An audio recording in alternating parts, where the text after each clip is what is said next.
लोकसभा चुनाव के मद्देनज़र काफ़ी गहन रूप से हमारी जो निर्वाचक नामावली है उसके अंदर दुरुस्ती की गई, एडिशन भी हुए, डिलीशन भी हुए, करेक्शंस भी हुए।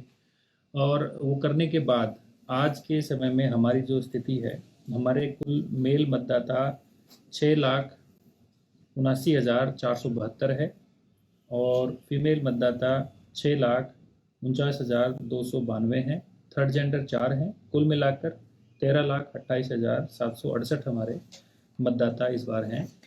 पोलिंग स्टेशंस हमारे 1642 हैं और इन लोकेशंस में क्योंकि कई जगह पोलिंग स्टेशन एक एक लोकेशन पे दो दो भी होते हैं, तीन तीन भी होते हैं, तो लोकेशंस हमारी 1412 लोकेशंस हैं।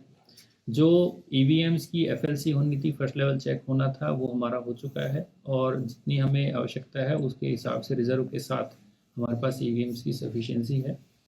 जो सब पोलिंग स्टेशंस पर हमें अश्योर्ड मिनिमम फैसिलिटीज़, मतलब वहाँ पर टॉयलेट हो, वहाँ पर सफिशिएंट स्पेस हो, जो रोड साइड अप्रोच है उसकी आसान हो, वो सारी हमने चेक कर ली है। वो रिपोर्ट भी कमीशन को भेज दी है। साथ ही जो हमारे कुछ एरियाज़ हैं जो शेडो एरिया में पड़ते हैं, वहाँ पर कम्युनिकेशन का हमारा प्लान क्या होगा, वो उस बारे में भी हमारी क्लैरिटी है कि हमने वीएचएफ सेट लगाकर वहाँ पर और सेटेलाइट फ़ोन के माध्यम से कम्युनिकेशन मेंटेन करना है। और साथ ही साथ हमारा काउंटिंग इस बार हम लोगों ने 4 लोकेशंस पे करनी है, क्योंकि कॉन्स्टिट्यूंसीज हमारी 15 हैं। जिला में कुछ कॉन्स्टिट्यूंसीज की पार्लियामेंट्री कॉन्स्टिट्यूंसी में हमीरपुर में जाती हैं, तो काउंटिंग लोकेशंस हमारी 4 जगह है, नूरपुर, ज्वालामुखी, धर्मशाला और पालमपुर। चारों जगह काउंटिंग करके जो कंसर्न आरओ हैं, जैसे कांगड़ा पीसी के आरओ यहीं पर होंगे, तो वो डाटा वहाँ पर सबमिट होगा। हमीरपुर के आरओ हमीरपुर में होंगे, तो जो हमारी जो कॉन्स्टिट्यूंसी देरा और प्रागपुर है उनका डाटा वहाँ पर चला जाएगा। तो उस हिसाब से जो हमारी तैयारियाँ हमें करनी थी एज़ पर इलेक्शन प्लानर, वो हम ट्रैक पर हैं और अभी भी इनफैक्ट कंटिन्यूस अपडेशन हमारे इलेक्टोरल रोल में चला हुआ है रेगुलर बेसिस पर। तो वो कंटिन्यूस प्रोसेस हमारी होगी। लेकिन अगर बात की जाए कि प्रिपरेशन फॉर द इलेक्शंस, चाहे वो वल्नरेबिलिटी मैपिंग की बात हो, चाहे वो पोलिंग स्टेशन पर फैसिलिटीज़ की बात हो, वोटर अवेयरनेस की बात हो, उस पर हमारा कार्य संतोषजनक है और आगे प्रगति पर चला हुआ है। सर, युवा मतदाताओं में कितना उत्साह जो है वो देख रहे हैं, और कितने नव मतदाताओं की यदि बात करें तो अभी तक इनरोल्ड जो है वो हो चुके हैं? अगर एज ग्रुप वाइज अगर मैं बात करता हूँ तो हमारे पास जो रफ एक एस्टिमेट होता है कि जितने मतदाता हैं उसका लगभग 20% से ऊपर युवा मान के चलते हैं, 18 से 19 और 19 से 29 साल के। तो इसका स्टेट लेवल एवरेज आता है 3% 18 से 19 का, और जो सेंसस डेटा के हिसाब से लेते हैं, और 19 से 29 का लगभग 16-17%। तो टोटल मिला के 20% का फिगर होता है हमारा। इसके अंदर जो परफॉर्मेंस है 18 से 19 में, क्योंकि जो हमारे जो युवा मतदाता हैं कई बाहर पढ़ते हैं, कई अपने अपने चीज़ों में ऑक्यूपाइड इसके अंदर होते हैं, तो वहाँ पर हमारा 3% के अगेंस्ट हमने लगभग 1.6% उसमें हमारा अचीवमेंट है एनरोलमेंट का। जबकि 20 से 29 में हमारा ऑलमोस्ट 100% है उसके अंदर कवरेज। तो जो ये एज ग्रुप के मतदाता हैं उसमें इनफैक्ट कमीशन की तरफ से भी स्पेशल डायरेक्शन थी कि युवा मतदाताओं को हमने सबसे ज़्यादा इसके अंदर कनेक्ट करना है। तो वो प्रयास ज़िले में किया गया है, और खासकर उन ब्लॉक्स, उन हमारे बूथ्स जहाँ पर इसका रजिस्ट्रेशन इनका कम था, ऐसे जगह पर स्पेशली BLOs को निर्देश थे कि ज़्यादा से ज़्यादा संख्या में वहाँ के युवा मतदाताओं को जोड़ें। टर्न आउट इम्प्रूवमेंट प्लान के तहत भी उसमें कार्रवाई की गई है। तो मैं समझता हूँ कि जिला स्तर पर युवा मतदाताओं को इलेक्शन प्रोसेस में भागीदारी सुनिश्चित करने के लिए प्रयास किए गए हैं और उसके परिणाम भी सामने आए हैं। सर, बात करें तो अभी 22 से अब तक का हम बात करें तो कितना मतदाता जो है इंक्रीज हो चुका है?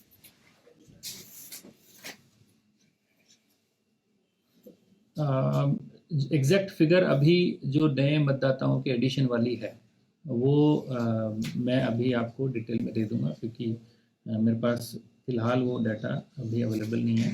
लेकिन उसमें दोनों कार्य हुए हैं, एडिशन भी इन्होंने किया है, और जो उसमें कुछ ट्रांसफर्ड आउट हैं या डेड इलेक्टर्स हैं उनको भी वहाँ से उन्होंने शिफ्ट किया है। तो वो जो प्रोसेस हमारी थी, उस प्रोसेस का डाटा मैं आपको उपलब्ध करवा दूंगा। वैसे लोगों को किस तरह से जागरूक किया जाएगा इस वोट के लिए? जो एक स्वीप का हमारा प्रोग्राम चलता है वोटर एजुकेशन का, उस प्रोग्राम के तहत हमारे जो अलग अलग हमारे जो स्टेक होल्डर्स इसके अंदर शामिल हैं, चाहे वो वुमेन इलेक्टर है, चाहे यूथ उसके अंदर इलेक्टर है, सबको हमने एड्रेस करने का इसमें प्रयास किया है। हमारे एडिशनल डिप्टी कमिश्नर इसके अंदर नोडल पर्सन है, और उनके माध्यम से इनफैक्ट मैं इसमें बताना चाहूँगा कि हम कोई जनरलाइज्ड प्लान बनाने का हमने इसमें नहीं सोचा है। हमने जिन कॉन्स्टिट्यूएंसीज में वोट परसेंटेज जिस एरिया में कम है, उसको वैसे ही एड्रेस करने का हमारा प्लान है। अब जैसे आप देखेंगे कि आप भी पिछले डाटा को देखेंगे तो हमारा जो जयसिंहपुर का बेल्ट है, ज्वालामुखी का बेल्ट है, यहाँ से हमारा वोटर परसेंटेज हमेशा कम होता है। और कारण कि जो जो हमने स्टडी किया कि वहाँ सर काफ़ी लोग हमारे काम करने के लिए बाहर रहते हैं, और जिस दिन इलेक्शन या वोटिंग हमारी होती है उस दिन वो लोग वहाँ पहुँच नहीं पाते हैं। तो उस चीज़ को हम एड्रेस करने के लिए हम वहाँ के लोगों को एक तो वहाँ की इलेक्टोरल रोल है उसको हमने क्लीन करना, कि अननेसेसरी वोटर्स उसमें जब मान लो परमानेंट ही ट्रांसफ़र आउट हो गया बाहर, तो उसको वहाँ की मतदाता सूची में ना रह के जहाँ पर वो रह रहा है he should enrol himself at that place. दूसरा, उस क्षेत्र के अंदर जो हमारे कॉलेजेस हैं, जो हमारे टेक्निकल इंस्टीट्यूट्स हैं जिसमें 18+ हमारे बच्चे रह रहे हैं, वहाँ पर स्पेशल फोकस कि वहाँ जाकर जो हमारे युवा मतदाता हैं उनको हम उसमें जागरूक भी करेंगे, और अगर कोई बचा है उसके अंदर एनरोल होने का, क्योंकि वो मोमेंट हमारा चलता रहता है, उसको एनरोल भी करवाएंगे। ऐसे ही जो अर्बन एरिया जैसे धर्मशाला में भी हमारा वोटर टर्नआउट कम होता है, तो यहाँ पर भी हमने ऐसे बूथ्स हमने आइडेंटिफाई किए हैं जहाँ पर इवन कॉन्स्टिट्यूएंसी के एवरेज टर्नआउट से भी लो वहाँ पर वोट परसेंटेज रहा। तो उन पर्टिकुलर बूथ को हम फोकस करते हुए वहाँ पर हमारी स्ट्रेटेजी अलग होगी, और वहाँ पर जो लोकल कारण है उस क्षेत्र में मतदान प्रतिशत कम होने के, उसको हम एड्रेस करेंगे। अलग अलग मीन्स हमारे इसके अंदर होंगे, चाहे वो उनमें जो वहाँ के मतदाता हैं उसमें हम कोई कंपटीशन कर रहे हैं, कोई रैली कर रहे हैं, कोई पोस्टर मेकिंग कंपटीशन हो गया, डिक्लेमेशन टाइप से हो गया, स्कूल कॉलेजेस के अंदर इवेंट हो गए, और एसोसिएटेड हमें कोई वैन उसके अंदर चलाने का अगर प्रोविज़न हम कर पाएंगे, तो मल्टीफेरियस तरीके से लोकलाइज्ड जो इश्यूज़ हैं उनको हम एड्रेस करेंगे। सर, एक कॉन्टेस्ट का पोस्टर भी लॉन्च आपके द्वारा भी किया गया है, क्या कॉन्टेस्ट इस बारे में भी जानकारी दें? जैसा आप सब जानते हैं कि प्रदेश सरकार द्वारा कांगड़ा जिला को टूरिज़्म कैपिटल बनाने का प्रयास किया जा रहा है, और उसी कड़ी में यहाँ पर रेगुलर बेसिस पर टूरिज़्म से रिलेटेड इवेंट्स होते रहने चाहिए, बेसिक इंफ्रास्ट्रक्चर की प्रेजेंस के साथ साथ।